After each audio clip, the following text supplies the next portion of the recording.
Hi, everyone. Welcome back to First Principles. In continuation to our previous episode on Indic Darshanas, we are going to talk about Rasa today, which, according to Milan, was the whole point of Darshanas. And with that, Milan, the camera is yours. Thank you once again, Sagar. This conversation is rather impromptu. We had such a great conversation in the morning. I was like, I would like to add a few more details to what we discussed, and it is, yeah, like you said, it is extremely important to understand the difference between philosophy and psychology, which is, I'm sorry, the difference between philosophy and darshan, Hmm. which we have been doing as a way of explaining that there is a well-defined, well-disciplined, well-structured system of metaphysical inquiry that exists within the Indian scriptures and texts. And what I personally am absolutely fascinated with is its centeredness, is its very clear emphasis on the purpose, like purpose under quotes with a capital P, purpose as its starting point. So the difference that we see in the philosophical systems of the West is some of them. I think this entire conversation about philosophy versus like science, rationality versus philosophy and religion started when people started questioning the idea of the universe, whether the Earth revolves around the sun or is it the other way around. That fervor has existed in the West. There has always been this a little bit of a clash between between the philosophy and let's say astronomy. This has existed. Rational thought versus religious scriptures, etc. So that kind of a thing has been ongoing for a long while, and I believe at least that this somehow put philosophy as a valid expression of human nature. It put that into somewhat of a under somewhat of a question mark. Okay. And that is the same thing which has continued anywhere, wherever this education system of the West was established. Mostly the colonies, but even if countries which were not colonized, they were influenced by larger global powers, which the Western colonial powers in fact became. Right now, why is it important to understand this? Because we need to understand that the philosophy that was expounded by the West in this system is not the only system of metaphysical inquiry. That is number one. Okay. Number two, we in our conversation today, we already established that inquiring into the truths that surrounds us, that is not only encouraged, it's not only academically important, it is in fact our very nature.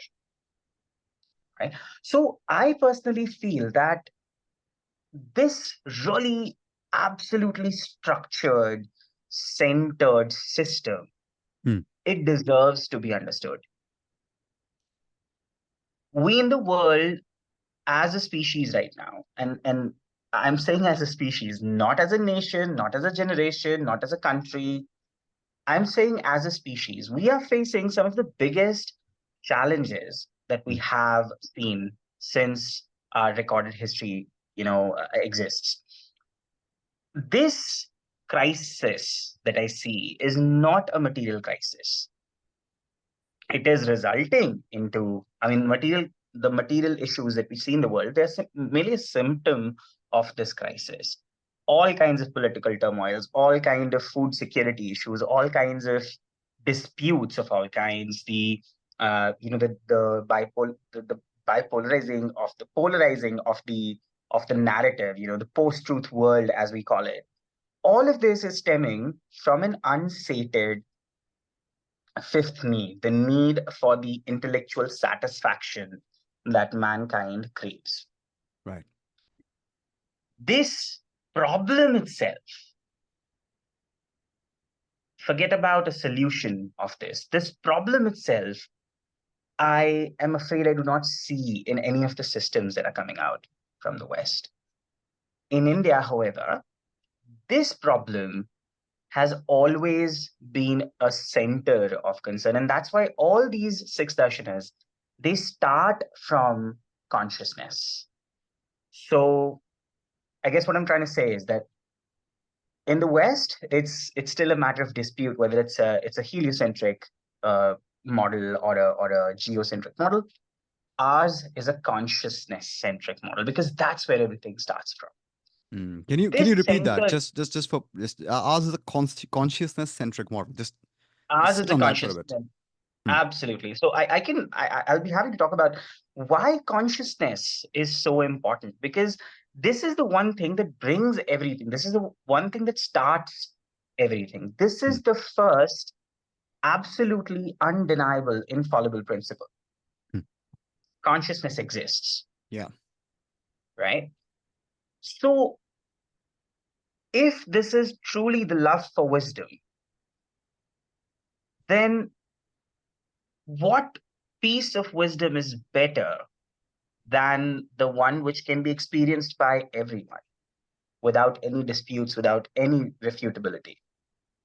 And that's why I find this the most structured, most important, most deserving of a philosophical system that really deserves our attention, that Hmm. deserves our focus. And I really feel that if we are to improve our lives and the lives of the people around us, which in fact is the purpose of intellectual inquiry, Right. this system needs to be seen. This system needs to be heard, right? So we discussed the six darshanas, and I was telling you that I'm no expert, all right? I Yeah. am just an enthusiast, traveling, learning, and I do like to share what I learn, and in the process, I do get to pick the minds of other people who may have traveled the way I have. So this is just an exchange, this is just a conversation, um, where the only thing that I'm absolutely confident of is that I'm extremely enthusiastic about it. I Hmm. definitely want to understand it through and through, see what I can make out of it, and share it with as many people as I can. So the six darshanas, like we were discussing in the morning, we do not really want to start with the theory of it. I personally, whenever I'm sharing these ideas with anyone, I do not want to get directly into the details of the philosophy, the academics of the philosophy. What I want to start with is sparking of that interest in philosophy. Okay. Okay, because it is really just the curiosity which is the reason why it starts. Hmm.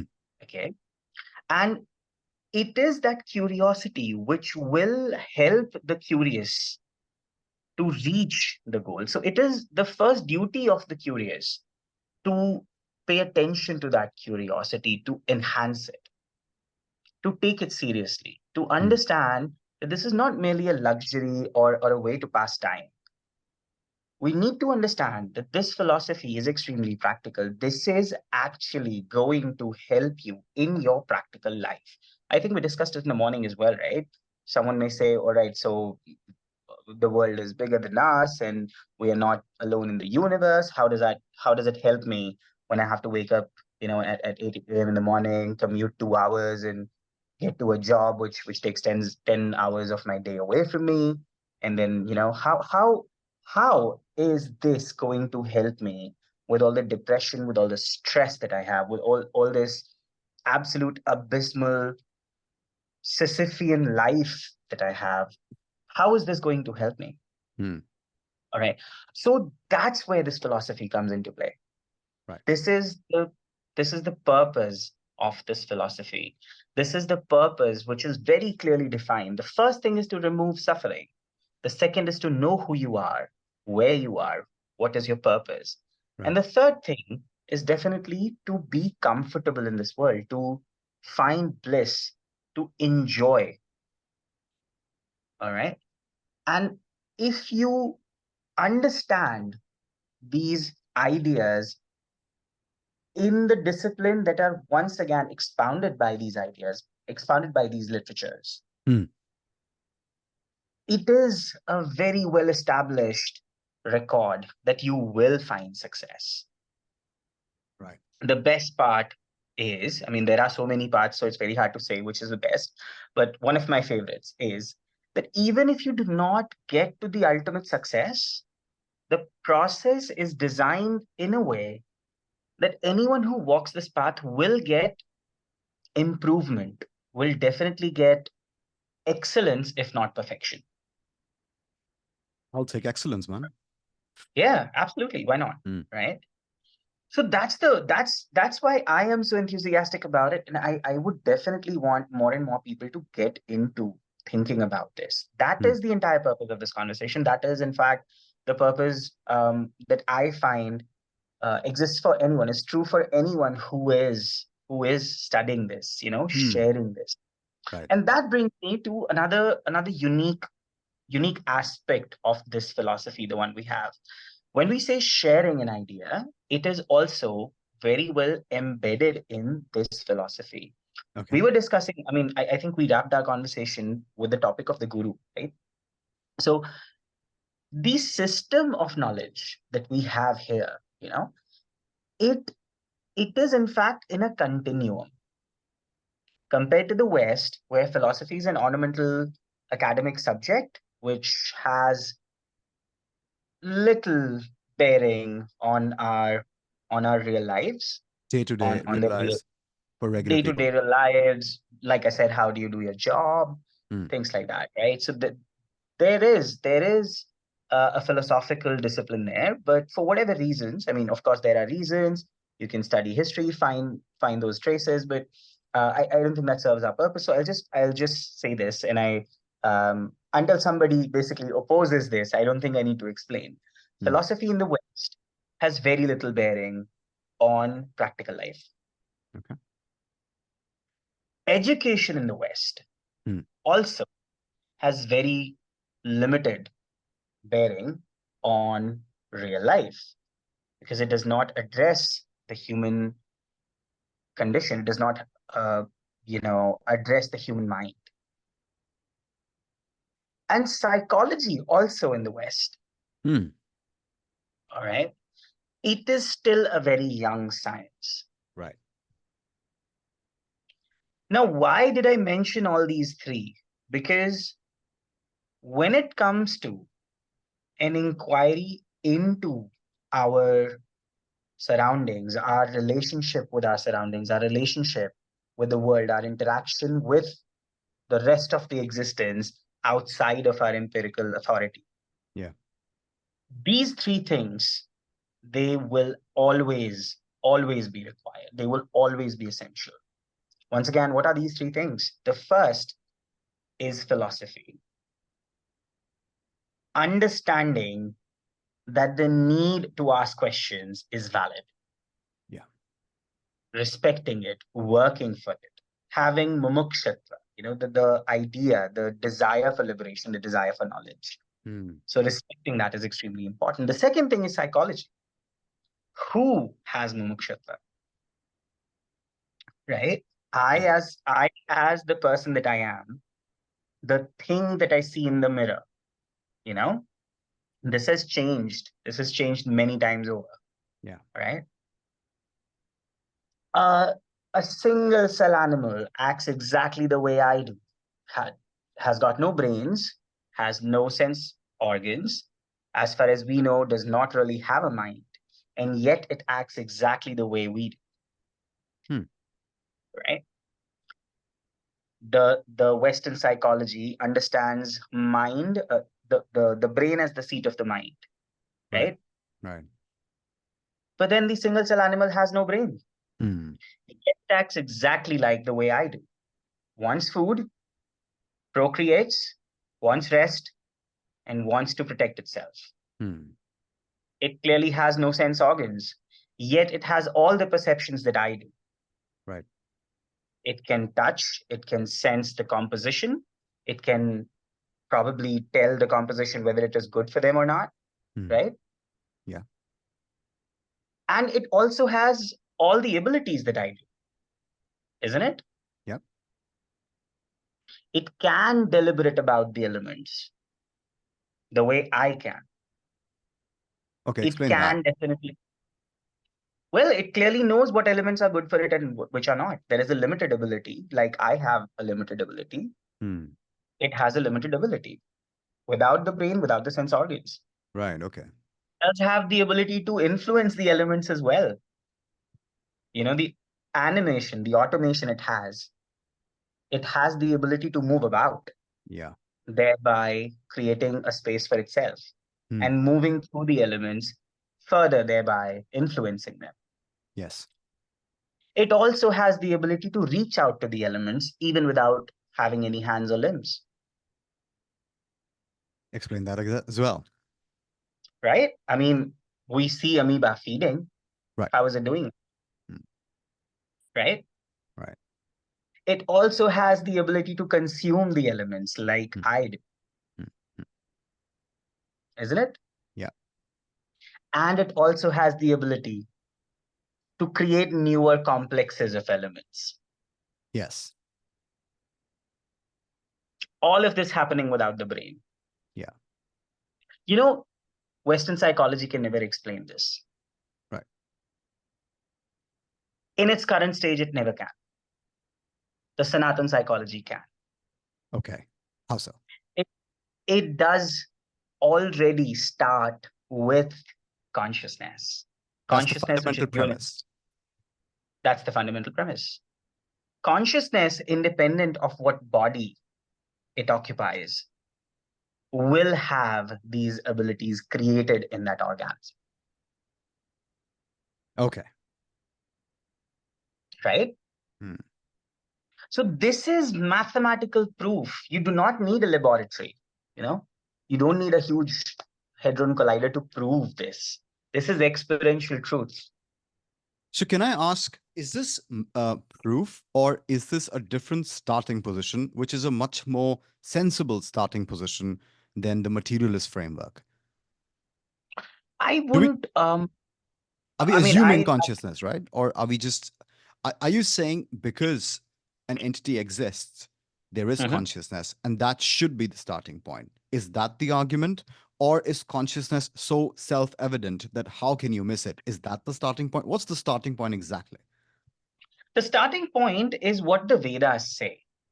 Which is what? It which is the soul exists. It Okay. appears to me that you're still seeing what I have said Hmm. from a Western education system point of view, which is to observe and then to infer, then to test, and then to get to a conclusion. Is that right? Yeah, I'm doing that. Yeah. In the East, however, we already have a philosophical basis, Vedas, which are called the ultimate, aparushaya, akatya, satya, which means truth which cannot be denied. We start from there. You start from there. And Got it. then if I see something that these books are saying, Hmm. there is a track record of them being, respected and substantial. And And if, working. and I'm sorry, And working. I mean, their techniques work. and working indeed, yes. And Yeah. then if I see that this basic fundamental premise is being proven right, Right. starting from the lowest, and I mean not hierarchically, but in terms of complexity, Complexity. Yeah. the lowest form of life to the highest, which is myself. Hmm. I think that is proof enough for me to take it seriously. Okay. So that's the fundamental proof and the fundamental assertion. And then we build from there. We build from there. Okay. Absolutely. Okay. So, this is why I think this philosophy is important. This is why I think it is extremely important for the entire mankind in today's day and age Hmm. to focus on this. All Okay. right. So, psychology, this entire premise proves that psychology, as explained in the scriptures, the philosophies of India, that is a much more structured, centered, and scientific approach than the one we have in the West, which declares brain, the physical brain, as the seat of the mind. Allegedly. I mean, yeah, that's the I working mean, it's theory. work But in yeah. progress, but Yeah. Yeah. yes, yes. Yeah. So there is a work in progress. Hmm. And then there is a system which has proven its worth simply by, Right. experiential empirical observation. I will go for the latter. Yeah, but I will just add that there are some theories that are currently working. Like there's a theory called panpsychism. I think David Chalmers, the Australian Mhm. philosopher, is a proponent of that. Perhaps there is some similarity over here, or they're playing catch up. Do you think? If you don't know much about Clearly catch up panpsychism, fine. because, clearly catch up. It has to be catch up, Yeah, right? yeah, yeah, I don't mind them catching up, but yeah. in the meanwhile, I will not lose momentum simply because someone else is trying to catch up. I will Absolutely. work, right? Yeah. So that's why I think this is extremely important. This clearly Hmm. proves that they have more answers than the West. So psychology is absolutely sorted because it starts with consciousness, Right. not the mind, not the intelligence, not the ego, not the body mind construct, certainly not the Consciousness. brain. Hmm. Starts with the consciousness, A and then separate it will category. The consciousness is a separate category. Would you say that, or that is the ultimate of everything? it is the ultimate reality. The Okay. consciousness is an ultimate reality. Of Okay. course, the ontology of it, like we discussed, in a couple of other conversations, the the ontology of this consciousness, Hmm. that can be differed. That can be different according to different darshanias. Right. But its existence is absolutely proven. Okay. And even though there are disputes amongst these different systems, disputes may not be the right word, but difference of opinion between all these different schools of thought, they still respect each other. No one has the confidence to say, "Oh, you're wrong and I'm right." Yeah. Yeah. Good idea to keep that, belief. Exactly, Yeah. keep Yeah. that because this is why it is important. Once again, before I move on to the other two parts of our continuum, we understand the cost of arrogance. The cost of arrogance is losing momentum in your curiosity. Curiosity works when you're humble. Curiosity works when you have a flexibility of opinion, Yes. right? So putting the onus on me as a theist to prove the existence of God, okay, because you cannot empirically perceive God, I can put the onus of showing on an atheist. I can put the onus on them to show me the atom with my empirical senses. Hmm. Yeah. Can you? Yeah. No. On a Can't. materialist. Yeah. No. Yeah. Cannot. You just Hmm. cannot. Hmm. You may say, oh, there are so many religions in the world, each proposes a different type of God. Which one am I supposed to believe in? Hmm. I can say the same thing about the atom, the model of the atom, right? Because we see, even though our Paramartha, which is our universal inquiry into the greater truth, is going on, Hmm. the Vyavahara is still working. We don't understand how quantum physics work, right? Hmm. And Hmm. yet the mobile phone, which is based entirely on quantum physics, works just fine. Right. We still have not been able to accurately calculate pi. Yet everything which is based on the pi, all the engineering in the world, barring of course a few, Hmm. they still exist. Yeah. Bridges still Human stand. beings, they still stand, absolutely. Hmm. And there are so many mysteries we do not understand, and yet the world works. Yeah. We still do not know what light is. Hmm. Some can go and claim that it is the case, but then if I ask them, explain it to me, Hmm. are they able to dumb it down enough for me to understand? Hmm. Right? So Right. that's the point. When we question God, we need to understand these philosophies do not claim that you have to have faith.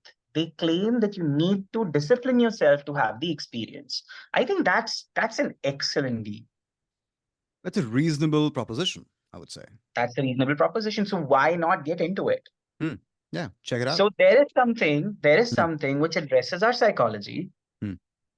which is humble enough to offer a chance to experience instead of demanding faith, like Hmm. an atom believing atheist would, Yeah. Yeah. or a quantum Yeah. physics believing engineer would, Yeah. or a person who is designing a bridge without knowing the total value of the pie would, Yeah. Or a right? materialist would, like generally Or speaking. a materialist would, absolutely Hmm. a rationalist so-called Hmm. would. Hmm. Hmm. All right. I would go with a philosophy which is humble enough, which is telling me, okay, I have a proposition. Here is the method to get to it. Yeah. Use your senses, follow the discipline, see if it works for you or not. Got it. And the track record says anyone who went into it came out with good experiences. Yeah. All right. So that's where I am extremely enthused about it. Okay. So psychology is taken care of, Hmm. all right, because that's where it starts. The psychology is experiential here, Hmm. which is so beautiful. Hmm. All right. And then all of it is explained in a structured manner through a system of philosophical inquiry. Okay. I mean, the entire philosophy, since it starts from psychology and builds from there, Hmm. right? So the entire psychological inquiry, the system of psychological inquiry, the set of these ideas, it is structured on psychology, Right. and it offers further developmental steps for enhancing the psychology. It even explains what is the purpose of psychology is. What is it that the soul wants? Right. Once again, open for experience. And this is what our education system is based on. These two things, Hmm. psychology and philosophy, Okay. which, like we discussed a few minutes ago, does not exist in the West. Hmm. Hmm. So that is why it is important for this system, this philosophy, psychology, education continuum to become relevant, to become the most common idea that we have in the world. Not social media, definitely not entertainment, not consumerism, not even technology. All of these things, they are peripheral to this continuum. All of this is peripheral to this continuum, Hmm. right? If Right. I gave you all the best gadgets in the world, my friend, once again, would you be happy? I mean, if I can use them properly, yes. Otherwise, no. Yes. Hmm. So you can use them properly, but you can't share them with anyone Hmm. else, Hmm. Hmm. Hmm. I understand what you're saying. Yeah. right? Hmm. I'll give you $1 billion, $1 trillion, or I'll give you an island full of everything, but there will be no one else. I'll have to actually have to do, I don't know. I'll have to tell you once I see it, but I am willing to accept your proposition that I won't be happy. Yeah. Right? Isn't Yeah. it? Hmm. Solitary confinement is literally one of the worst punishments that are given to the most hardened criminals. Even if you're wrapped in silk sheets, it's gonna not be nice for you. Hmm. Yeah, Hmm. because Yes. Rasa is missing. Yeah. Rasa happens when there is Dvaita. Rasa happens when there is someone else. Right. Those illustrious two fingers of Madhvacharya. Hmm. You know, he is always shown like this. There is two, he says. Hmm. There is not one, there is two. One could become two, though, right? It doesn't have to be in conflict. Hmm. Hmm. Yeah. Hmm. I've observed that there are many traditions that declare Sri Radha as an extension of Krishna, as an Right. expansion of Krishna. Hmm. So Radha is non-different from Krishna, Right. and yet he manifests her, or they exist parallelly, eternally, Right. Right. because Right. Rasa is important. So in This this, is can I just ask, in this system, like in Samkhya, you've got Purusha and Prakriti. So in this Mhm. system, Krishna is the supreme consciousness and Radha is the Prakriti equivalent, or no? Not exactly. Sri Radha is not Maya. She's Acha. not Prakriti. She is Right. the pleasure-giving potency of Krishna. The pleasure-giving Secondly, potency of Krishna. Right. Right. Right. Okay. yes, Okay. and secondly, Sankhya does not deal with the concept of Sri Radha and Sri Krishna. It does not Hmm. deal with that. Purush and Prakriti in Sankhya would the most what is the word looking for, the most relevant description of Purusha and Prakriti would be like Lord Shiva and Shakti. Shakti. Right. So that is how we can see it. And these six darshanas, they are very different from the systems, the syncretic Hmm. systems Hmm. that are focused on rasa, Focused on rasa. Focused on the practical, not focus on the on the rasa. explanation. Right. No, yeah. So everything is practical, of course, but Okay. Okay. these systems are mostly epistemological. They are mostly academic. They are Right. for the curiosity. They Right. are not for rasa. Okay. So can you So define rasa once now? again, let Because me just summarize this. define Yeah, rasa go before ahead. you summarize that, because I really need to understand the essence, like in English, like rasa. So Mhm. this is going to be in the international Sanskrit alphabet. It's going to be the R and the A with that little sign over, like which No, implies no, the no, no, matra. no. No, So it's how do r. you This is ra the complete syllable r, ra? and then the complete syllable sa without any matras, any distortions. Okay, rasa, Rasa, rasa, rasa. rasa. Okay, Yeah, rasa. got it. Right. It's not rasa. It's not Ah, rasa. Definitely not right, rasa. right, Rasa is the divine dance that Krishna right, performs with the gopis. right. Um, Rasa, however, is the is the essential mellows, Essential mellows. Okay. essential happiness that anything has in it, within it, integrated for the conscious observer to consume. So That is this called rasa. this rasa, just by the way, in Hindi we'll call it ras, but in Sanskrit it will be pronounced as rasa. So would that be Hindi is influenced by the a lot Farsi of things? pronunciation. Right. A lot of things. So the Sanskrit word rasa, if it moves on to the Khadi Boli dialect of Hindi, which is, I mean, the Khadi Boli dialect of Hindi, which is in fact the standard Hindi that we Register. speak, Yeah. the standard register, that is influenced by Persian. Farsi, which does Right. not pronounce the last in a word. So So they my name clip in it. Sanskrit, They they clip it. clip it, yes, Right. they clip it. Right. More like, I think, similar to the British, who do not tend to, you know, pronounce the last T in many cases, I've heard. Last Or day, I think in the bitter one. So like I'll say it's sort of better. They'll be like better. Right. So they'll clip that. Right. something like that. I mean, Yeah. yes. So they sort of pull it back. Hmm. So is not really sounded. Now Hindi is of course an amalgamation or a daughter of a bunch of different languages. The Khadi Boli accent is very heavily influenced by Farsi because it developed around the Delhi area, and that's why there is this thing. But rasa is the right way of saying it in Sanskrit. So Okay. rasa, that's what Rasa. that's what All it right. would be. All right. You sorry, this is all pervading. Rasa in this theosophy, or I don't know if I'm sorry, in this, let's say Ananda, I mean, framework. the, Ananda. Okay. the soul Hmm. is Satchidananda. There Right. cannot be any Ananda without rasa. Okay. And like we were discussing, these philosophies, the dry philosophies, as they are called by rasikas. Rasikas are the people who are focused on rasa. They call Hmm. them dry philosophies because what it does is it explains who the soul is, it explains what the soul wants, etc., etc. But in the end, no rasa. Hmm. Lack, or let's say the absence of pain, is not the same thing as happiness. Right. It can be comfort, and that is an absolutely valid goal, but we don't stop at that. We move Hmm. further. We move into rasa. We want happiness. Right. Okay. A comfortable, and that's why we keep coming back to the same example of our, hypothetical intelligent being in a room of comforts, but alone. Hmm. The lonely intelligent being in a room of comforts, right? Yeah. Will be bored, man. Yeah. Will be absolutely bored. Hmm. And this boredom is what we need to understand once again. You see how all of this, why basically I think I feel that I'm struggling to put this in a structure, at least in my own mind, in a sequence, because they are so interconnected with each other. It's not even linear.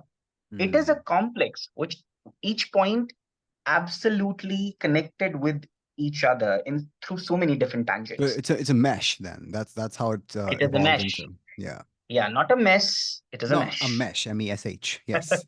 Yeah, Yeah. right. So we once again quickly summarizing because I think we need to take these leaps. When we are doing this kind of a discussion. Philosophy, first of all, is extremely structured compared to what we have in the world right now. Hmm. What we have in the world right now is causing major crises: Hmm. mental health, environmental issues, political turmoils, discussions, polarizing of opinions, post-truth, narrative issues, whatever, right? So we need to absolutely look beyond that. And there is an answer here, a structured answer, which helps you through a continuum of philosophy, psychology, and education. Hmm. And once you are in it, you will start finding material benefits in your life. Okay. You will find yourself being more deliberate in your choices. You will be more in control of your reaction to situations. Hmm. Okay. And it does not stop there, it moves further to rasa. Hmm. So, not only have you figured out how to reduce suffering, and then moved on to finding who you are, Yeah. but you're also going to find happiness in this world. And if you believe in the world that exists beyond, Right. that's why the system is perfect. Okay. Yeah. Yeah. Yeah. Yeah. Okay. So do you have any other sort of like auxiliary, let's just say, narratives or allegories that explain the whole concept of rasa? You touched upon something yesterday where, Mhm. the Krishna is seen as like a living entity that you can play with, and that is how you derive that, like love for God. Yeah. So Yeah. just, take us through some of those traditions, what you've experienced, and how does that work out? It once so disclaimers always exist because this stuff that we are talking about is extremely sacred. Hmm. It has existed for thousands of years Hmm. and has passed thousands and thousands of people, and yet it is effective. All right. That is because there is an absolutely undying reverence to this literature. Okay. All right. So it's extremely important whenever you're listening to someone talking about this literature to understand their credentials. Okay. Anyone who says that I know everything, Hmm. absolutely avoid them like a plague. Okay. Okay. All So right. what will be the credentials though? There is a Guru Sadhu Shastra trichotomy. There is, I mean, not a trichotomy, but a system. There is a Okay. Guru Sadhu and Shastra Hmm. idea. Hmm. Sadhu is anyone who's humble, who shows great morality, who understands the consequence of words, who does not have the urge to speak, who does not speak for his own benefit. He, if speaking, all right, so there is this person with all these excellent characters. He or she, if is speaking from a scripture which has a proven track record and a process of peer review it has gone through, that becomes shastra. So where does the guru come in here? So I understood the Yeah, sadhu. I yeah. understood. Wait, Yeah. wait. Okay. Okay. Okay. Yes, yes, Okay. Okay. yes. So there is a sadhu. Right. If he is speaking from a book like that, Right. that becomes the shastra. Right. And this shastra then is going to tell you the characteristics of a guru. Oh. Okay. Now, you will meet a lot of sadhus, Hmm. and consequently, you will read a lot of shastra. Hmm. So you go through this process over and over again with mumukshatva, the desire to learn and to liberate, not the desire to become smart and talk about it. Learn and Because then you liberate. are not a sadhu. Then you are not a sadhu, Hmm. right? So you meet a lot of sadhus, you read a lot of scripture, you go through this process, just back and forth a bunch of times, Hmm. all the while increasing your knowledge, Hmm. all the while benefiting from the essentials that are irrespective of which sadhu you're meeting, which shastra you're studying. The essentials of discipline, the essential of satgun, the essentials of self-improvement, the essential of knowing that you're the soul, the essentials of having a purpose, Hmm. right? So all these wonderful essentials, they are a package deal, they come for free. While you're going through the process, you are improving yourself. Right. And while you are going through this process, one day, according to your personal psychophysical nature, Hmm. you will click with one of them. Okay. And then you beg, you humble yourself, you spend time with them. And if you see that your perception, your feeling that you clicked with them, you know, if that feeling really is right, Hmm. if they are able to answer your deepest fears, if they're able to answer your deepest questions, you absolutely go and surrender unto them. It's a very personal That journey. becomes the good. That becomes 100% because you Hmm. are the person like myself. Faith comes second, experience comes first. Okay. Okay. This is a personal journey. No one, I mean, there is absolutely the idea. I mean, personal, it S- is a personal process. But so Once, is it? however, you have surrendered, once, Hmm. however, you have surrendered, Hmm. then you need to have faith in the process. Okay. Ask questions by all means, Hmm. but you have to follow what the guru is saying. Hmm. That faith is important. It's exactly like if I want to learn trigonometry and if a book is given to me and I start questioning the book, that will be stupid, right? Hmm. There is a reason I am with that person. There is a reason I am there. There is a reason that the book is published. I need to give it a chance before I agree or disagree. So skepticism, although good, if you of course do it in extreme, then how will you get to Ananda, right? Right. Precise. It's the whole not being able to complete the pie and yet using it thing again. Hmm. It has the same exact energy there. Hmm. Hmm. So be skeptic, yes. But once you have decided that I want this person as my guru, then you have that faith.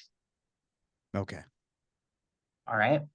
So this is just as simple as that. There is a guru, there is a sadhu, and then there is a shastra. The Hmm. more sadhus you will meet, the more discerning you will become of what a true sadhu is and what isn't.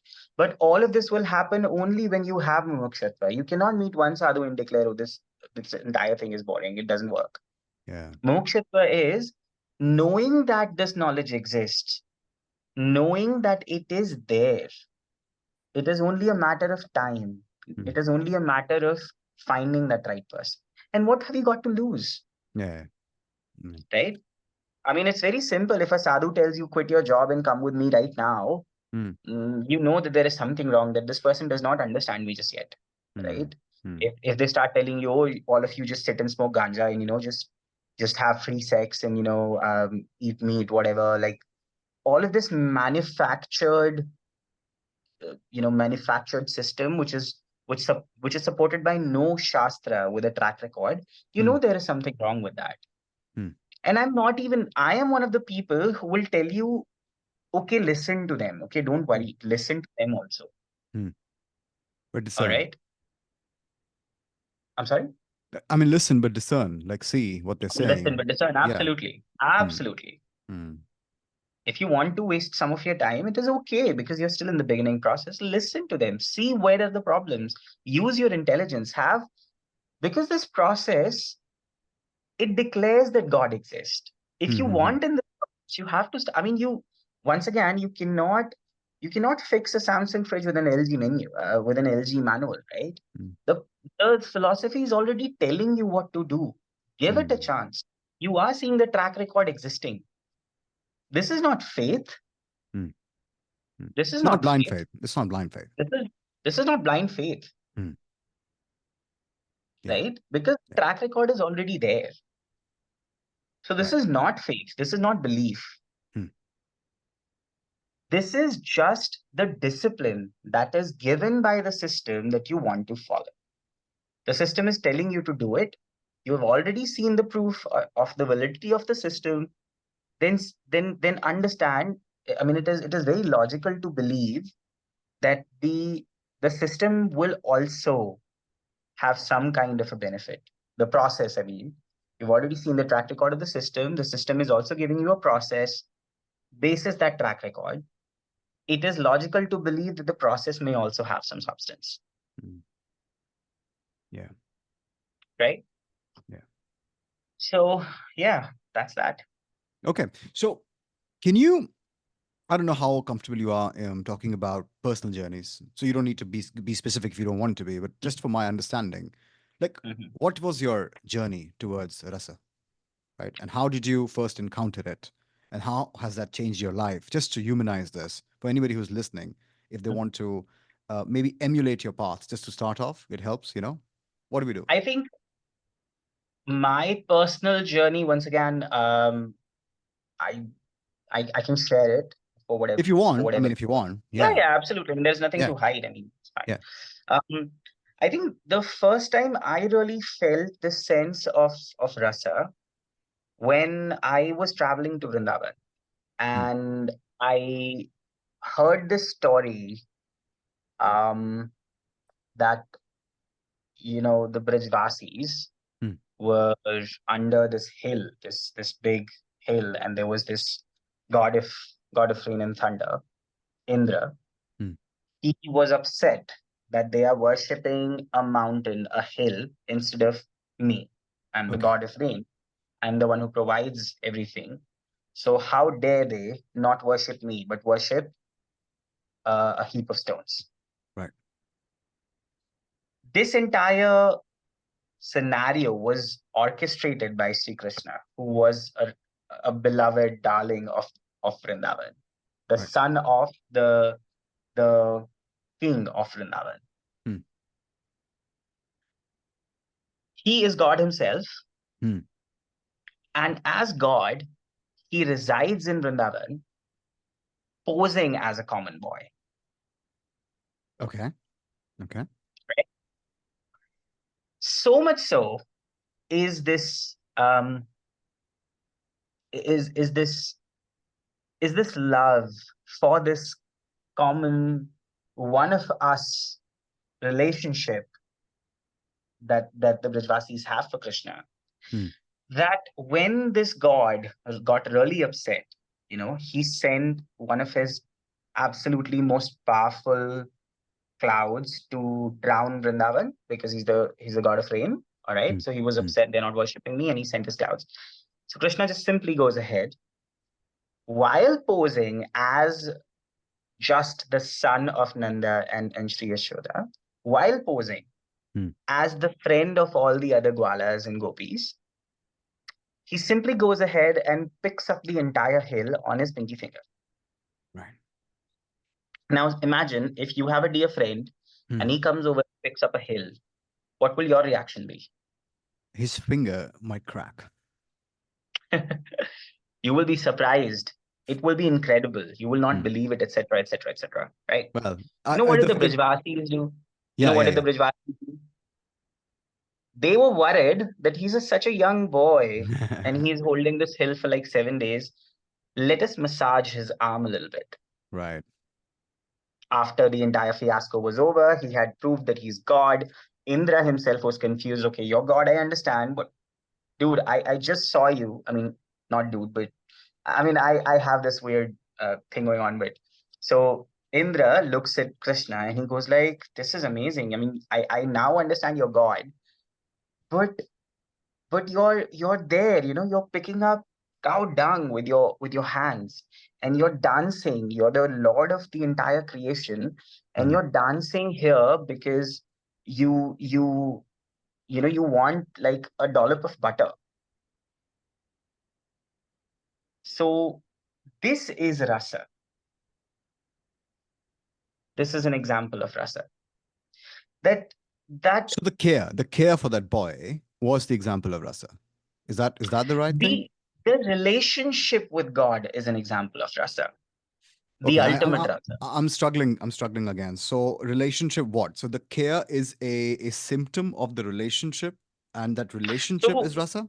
relationship with a loving relationship with God, there is no reverence there. Okay. You start with reverence. You Hmm. absolutely start with reverence. Hmm. Okay, you Hmm. absolutely start with reverence. You follow the process which Yeah. the guru gives. Hmm. There is discipline. There is reverence initially. You need to read. You need to follow the discipline. You treat the deity with all the reverence, all the discipline that you possibly can muster. Okay. You do all of that, You start but with that. slowly and gradually. I'm sorry. Hmm. You start with that. In the beginning, you Yeah. start with that, yes. Hmm. But as and when you progress, Hmm. slowly and gradually, that love develops. Okay. Okay. And That that's love the develops. and that's the rasa. That is the Got it. rasa. Yes, Got it. Got it. Got that it. is the rasa. And Hmm. once this rasa starts appearing, Hmm. because there is this person, this absolutely beautiful, naughty, mischievous, he is a master for all the arts, Hmm. basically. Hmm. All right. And he's all this beautiful person and all these wonderful unlimited qualities of him. Hmm. When that love starts developing, that is when the rasa starts appearing. Now, this is the philosophical idea, the ideal of rasa, Hmm. right?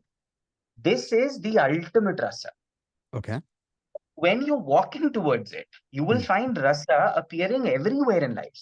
Oh, so it pervades everything. You'll notice that. You will, absolutely, you Hmm. will notice, Hmm. because you Hmm. have a purpose now. You have that love for this deity. Hmm. And that's the beauty of it. So there are six darshanas. Hmm. There are the Nastik darshanas. There are the six Shad darshanas, the Astik darshanas, which explain the ontology of the world, which do this. All right. Then you have great sages who have discussed the ontology in even more detail. You know, they have, some of them have said, oh, there is the soul, there is this, and all of this is important. This jnana is important. It doesn't exist in the West. It is going to help us as a society to develop ourselves, because this is the only system which categorically discuss vyavahara, which is our behavior, and paramartha, which is this metaphysical inquiry. This is Right. the only system which has these categories in the structure. Hmm. But this system ultimately takes you to rasa, Okay. because it talks about happiness, it talks about companionship. Hmm. You may not even find this companionship in God just in the beginning. I mean, of course you will. If you start, the system is, I mean, it's irrefutable. If you continue with the discipline, you find the bona fide guru from the bona fide systems, you will find God. There is absolutely no denying it. You will find God as you find, the person sitting next to you. So It is that it is system, a that gift. good, yeah, but they're Yeah. giving you the techniques. They give you the practice. That you do the practice, and you're saying Yes. that it is a matter of just progression, and you will get there. Just progression. Okay. But at the same time, even if you are slow in that progression for any reason, if even if you are going there in that process, you will start finding rasa everywhere else. So there are constellation prizes, even if you don't get the. I mean, There are, right. absolutely, there are constellation prizes, man. Okay. You will have a purpose, you will understand, you will start seeing your own partner in relationship with that ultimate divine. Right. Right. Now, Right. I can understand all of this can sound sentimental, and that's what the problem is. Hmm. Are absolutely convinced that whatever is sentimental holds less value than what is practical. I am guilty of that. Yes, Yeah. and I don't think you are originally guilty. You're just victim of a system just as much as I am. Hmm. Hmm. But then if we realize that we are a conscious being, which Hmm. is the first scientific principle, we just without going to a laboratory, we prove that we are the soul and not the body and the mind. Hmm. Then we have to understand that the soul also needs happiness. Hmm. This desire for the soul's happiness, this interaction with the idea of happiness of the soul, is what is expressed in terms of sentiments of the body. Right. Right. It is not less in value. It is, in fact, what all of us should be striving for: Hmm. sentimental satisfaction. Okay. And Not who is saying that sentimentality. You're not talking about not neuroticism. sentimentality? Yes. Okay. Of And who is saying that while serving the sentiments, you cannot be practical? Did course. I say that?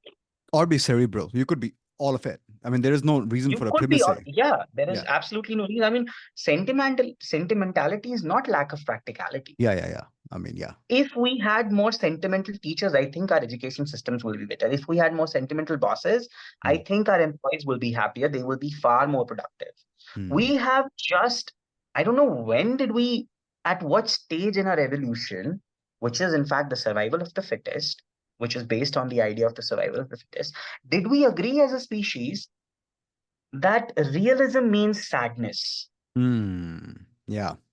Practicality is acceptance of stress and boredom. Hmm.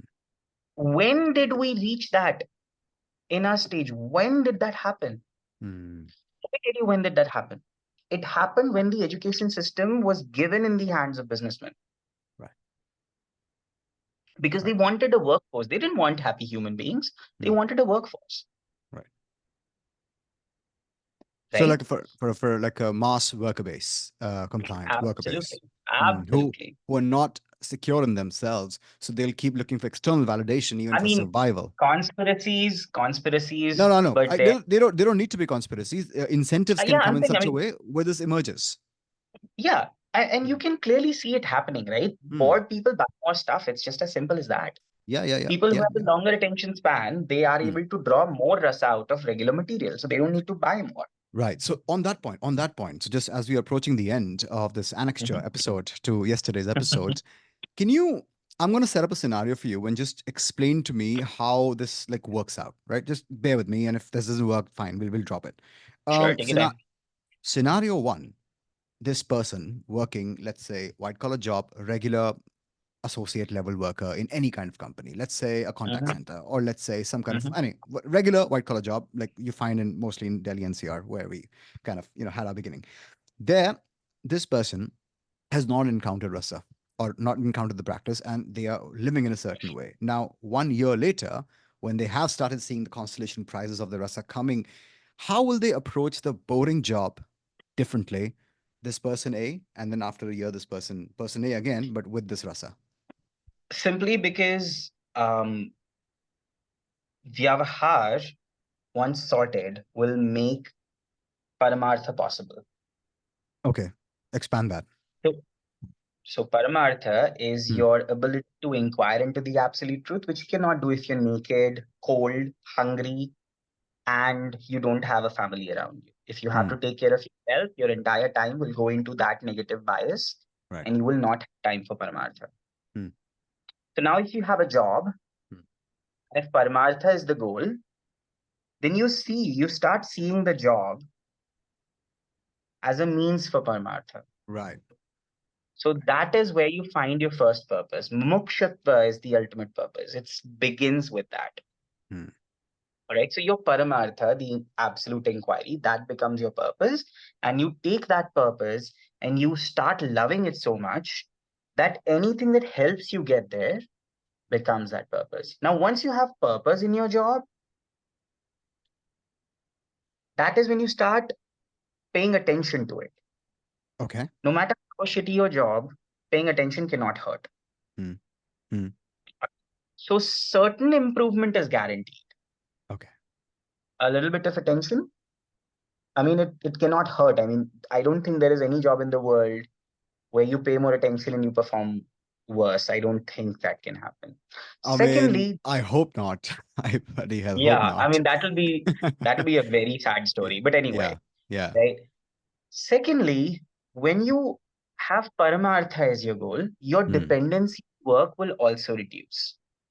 Because when Paramartha is the goal, the dependency on material things will reduce. Right.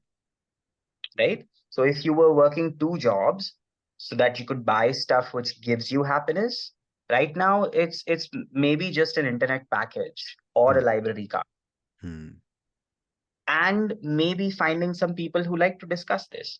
All of this is free, by the way. Right. So your dependency on the job must also decrease. Right. Thirdly, the time you have been wasting scrolling on the internet, and it is not an abstract example anymore. This is very real. This is extremely universal. Yeah. It's called doom scrolling. Scrolling on the internet, because your mind is designed to want engagement and you don't know what the mind will enjoy, Hmm. you just get into anything that comes your way. Hmm. But once you have the purpose of Paramartha, you will decide what content you consume. Right. Right. You become more intentional and more You discerning. become more intentional, more Right. deliberate. More autonomous. Also, increased knowledge Hmm. will also help you with your practical life, may it be a job, may it be a relationship, or may it be anything that you do. Okay. Understood. Right? Understood. Yeah. So I can go on and on, but you get my gist. I did. Yeah. And So. that's Hmm. once again, it is important that you brought this up, and I'm really glad.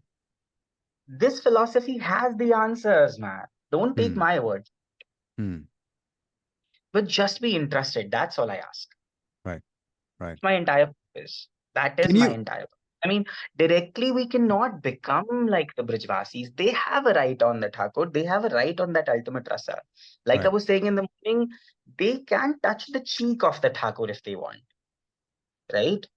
Like Yeah. I touch the cheek of my friend, slap him, flick him on the face.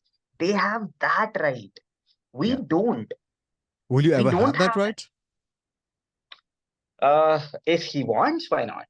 I Okay. mean, So one could if he theoretically wants. have that right. Like if you want to be friends with me, then I will Right. decide if you're ready to be my friend, right? Right. Like Krishna ultimately has no flaws. So everybody wants to be his friends. Hmm. But then if you are full of flaws and if he, Right. he needs to test you because he becomes a servant of his devotees, right? So he has to make sure that the person he's becoming a servant to Hmm. deserves that servitude. So He let me he let me ask you this. So character to it. Yeah. you start with the reverence, you start with the practice, you become the Hmm. then you graduate to God being the Krishna being the friend, and then you're saying Krishna being the server. So what kind of purification is expected in your psyche? You don't know. Okay. Not qualified, absolutely not qualified. There are Okay. far more intelligent minds, far more, experienced people. I am Hmm. only an observer. Hmm. 90% of times I could be wrong.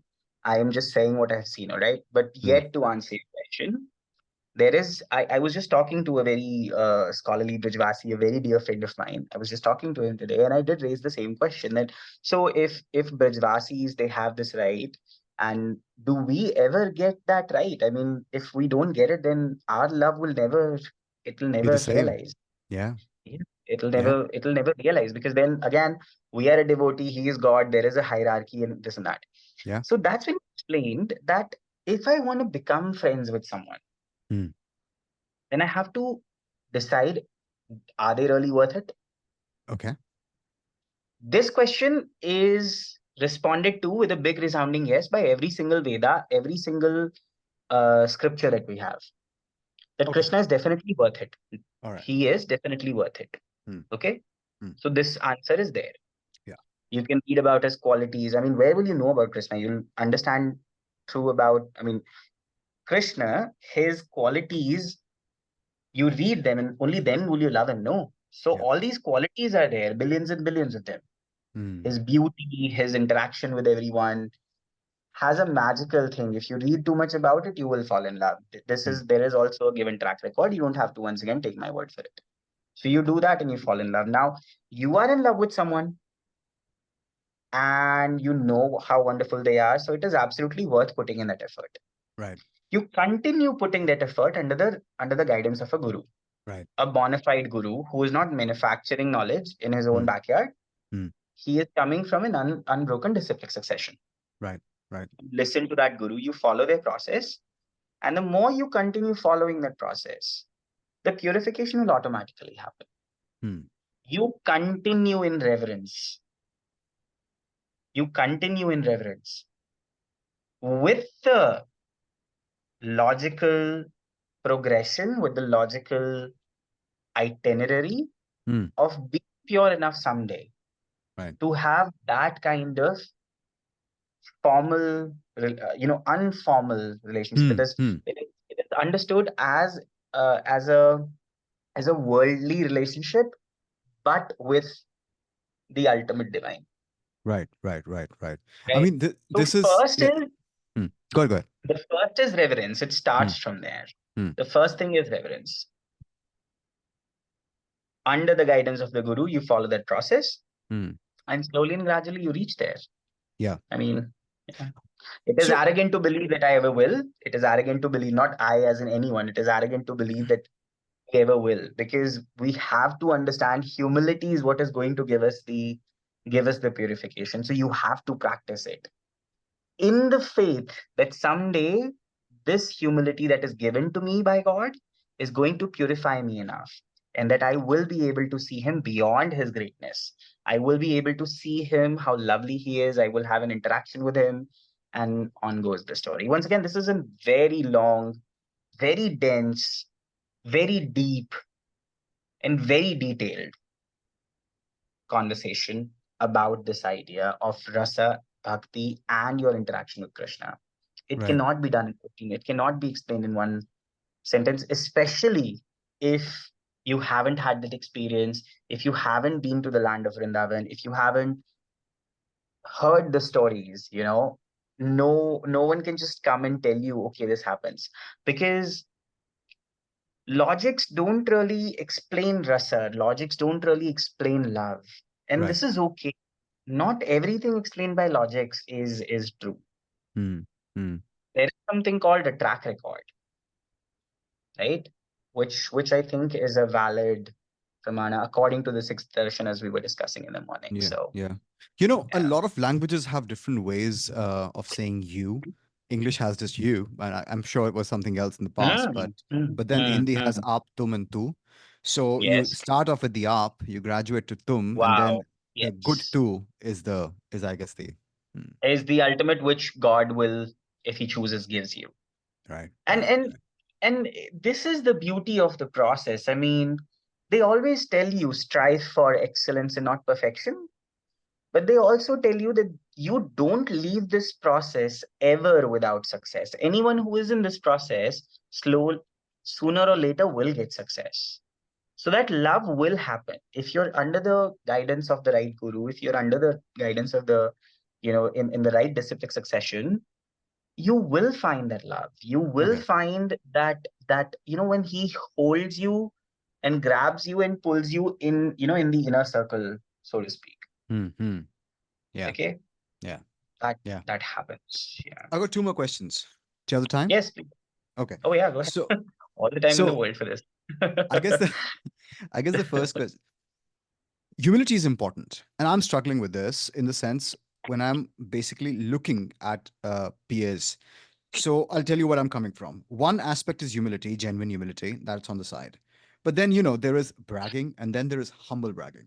So how do I distinguish somebody as humility or humble? Like, are they displaying humility, genuine humility, or are they just humble bragging? They are like displaying for humility. Do you have a good way to discern these two acts? No? Or is it Decide your experience? objective behind this discernment. Why do you want to discern? I want to know if I can collaborate, or I want to know if that person is something. I don't know, like if I want to join a job. So if the hiring manager is not humble in the right way, it's essentially humble bragging. I don't want to be in that company because I know there's going to be a problem ahead. Um, yeah, I don't think I have ever encountered anything like that. How will you describe humble bragging? Like, what would that mean? I mean, let's say they are pretty, I don't know, wealthy, right? And every time they Mhm. speak, they in a very so-called human, I mean, humility kind of way, they don't brash about how many cars they have and this they have and that. I don't know if I can do justice to this, but there is humble bragging as a concept, which means that they will say things that is meant to sound humble, but they essentially will be bragging in a very subtle way, and it's not subtle because other people see it and it's pretty dark. But I do not know if I can have like a nice instrument every time to discern these two apart. I tend to think in game theoretic terms. I tend to think in terms materialistic terms where somebody's scheming. So that's where I need to find a way to, like, a practical wisdom to basically discern good humility from fake humility. So I can't really give you any answers in terms of material, because clearly if someone already has a lot of wealth, which you can easily discern according to the standards of economic standards of your time, if you see them, they are really rich. Like if the Ambanis go around and say, okay, we are very humble poor people, probably that they're humble bragging, right? So Right. they choose the thing and they display their Hmm. wealth. Hmm. But when it comes to the scenario of our discussion and our Hmm. understanding, um, humility is not a way of someone to get respect in this scenario. Okay. Humility is what will enable someone to move further. From up to tum to tu. Yes. Okay. So in this case, you can easily figure out if they are humble bragging or if they're not. Okay. Okay. Okay. Okay. If they go around and tell you that they know everything, Hmm. then you know they are not being humble, Hmm. obviously. Hmm. And if you see that someone says, oh, I do not know enough, all right, then you probably know that they are going on the right track. Yeah. They, I mean, because that's just a simple logic. If you are not humble, Hmm. then you will not go, then you will not really learn. So anyone who's serious about this, Hmm. you will have to practice humility. In some cases, they may not even believe that they are humble, and that is possible. But that is what their problem is. It's not your problem. Okay. If they are not able to genuinely practice humility, and come on, it's a huge system. I mean, it is not humanly possible for anyone to just become an expert of it. You have to be Hmm. really divine. Hmm. All right. So humility here is not something which is a unique quality for you. Are we are all humble when it comes to this system. Right. I mean, what Brahma, Vishnu, and Mahesh can. I mean, there is this saying that uh, a little bit of poetry on your podcast. So Shesh, Ganesh, Mahesh, Suresh, Dinesh. Okay. Hmm. So Shesh, Ganesh, Suresh, Dinesh, Mahesh, Ujaya, Nirantar Dhyave. Hmm. Okay. Which means all these wonderful entities, they are constantly thinking of whom? Okay. Okay. So Shesh, Ganesh, Dinesh, Mahesh, Suresh, Ujaya, Nirantar Dhyave. Hmm. ताकि हीर की छोहरियां छछिया भर छाछ पे नाचना चाहे. Which means that this great entity who is worshipped by all these great people, these great sages, Sheshnag, Ganesh, Lord Shiva, everyone is worshipping him. Hmm. Okay. They are racking their minds to try to understand this person, and they are still not able to understand him. Hmm. The entire world belongs to him. Hmm. Okay. Hmm. And yet he is ready as a little boy, ready to maro thumka. He's literally dancing. Like when you meet a little child, you tell them, okay, give me a kiss and I'll give you a toffee, right? I mean, in a Hmm. sweet way, you do that, Hmm. right? That you Hmm. dance for me a little bit, or you want to interact with the child, or just you want to play with them, Yeah, in a etc. playful sort of pastoral manner. Yeah. Yeah, like Hmm. you kind of have that parenting thing going on, right? Hmm. So that's precisely what this verse says, that all these great I forget the entire thing. I mean, there are four wonderful lines. I could probably read it off for you. Would you want me to read it for you? Go for it, man. Yeah, give me 1 second. So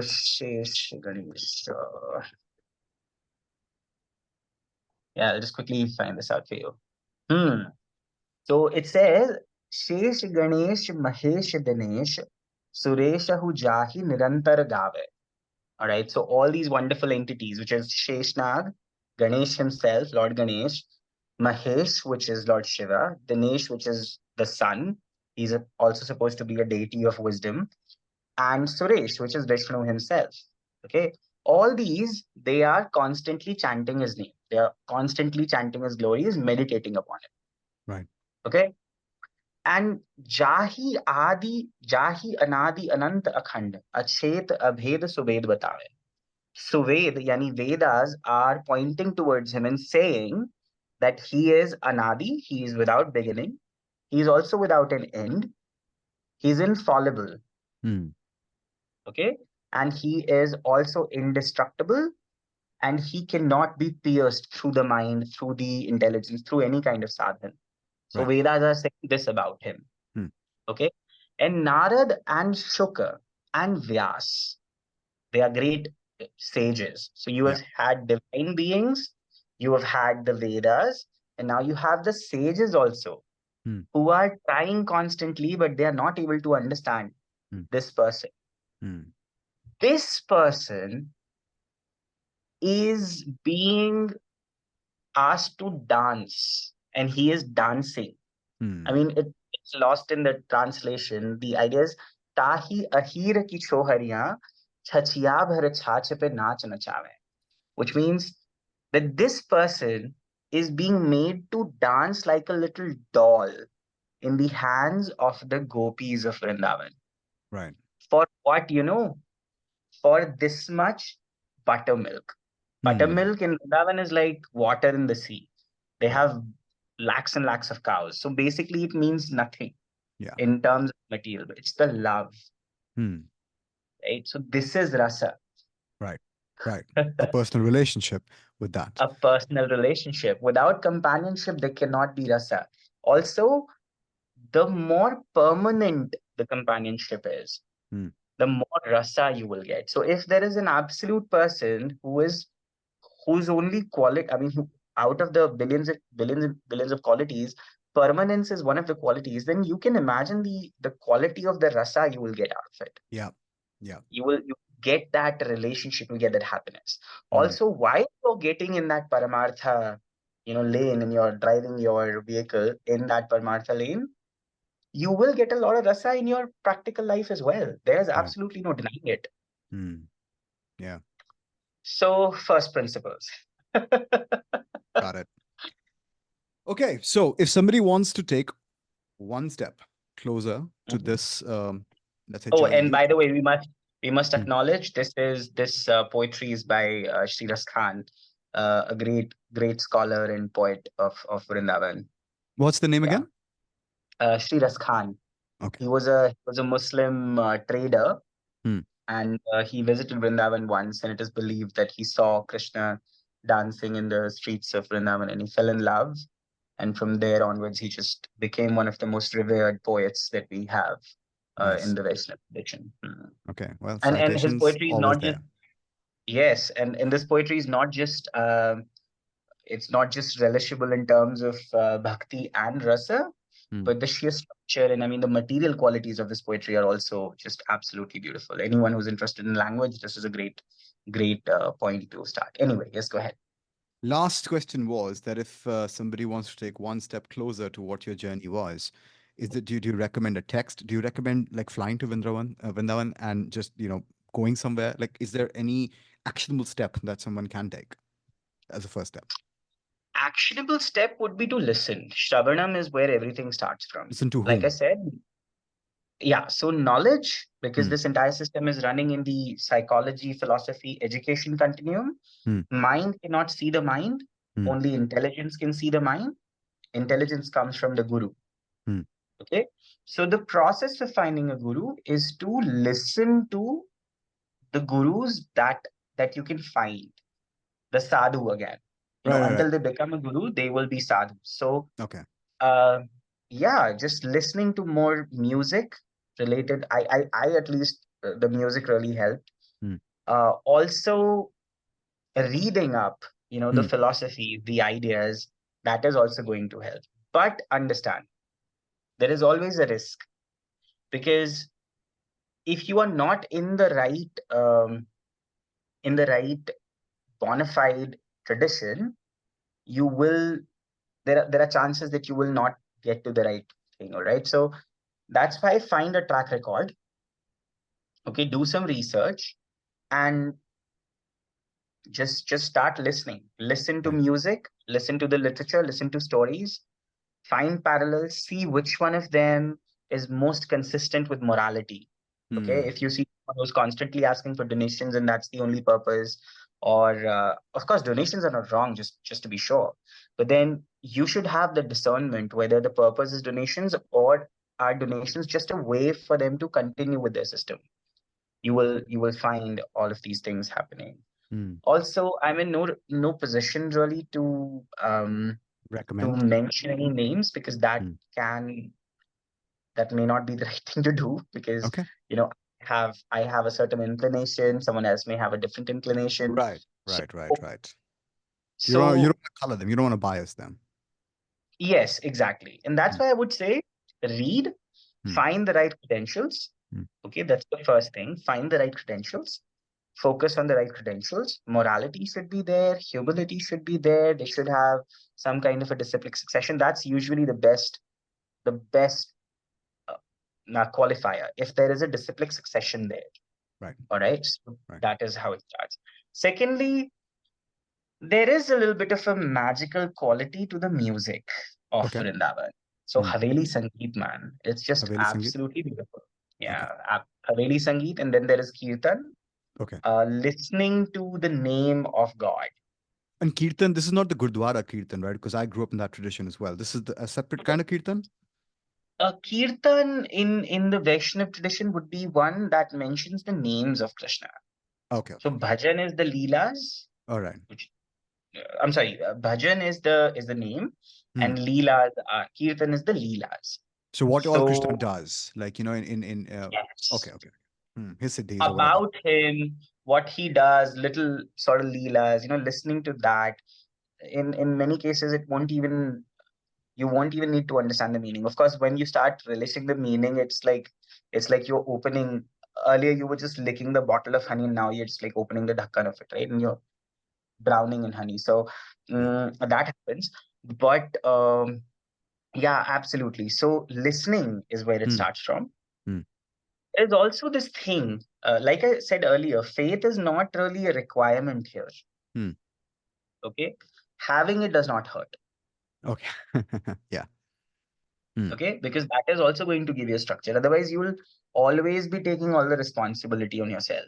Hmm. Secondly, you have nothing to lose. Yeah. Okay, so why not have a little faith? Yeah. Okay. Secondly, even if you start with faith, it is okay, nothing to hurt. But then the system is extremely experiential.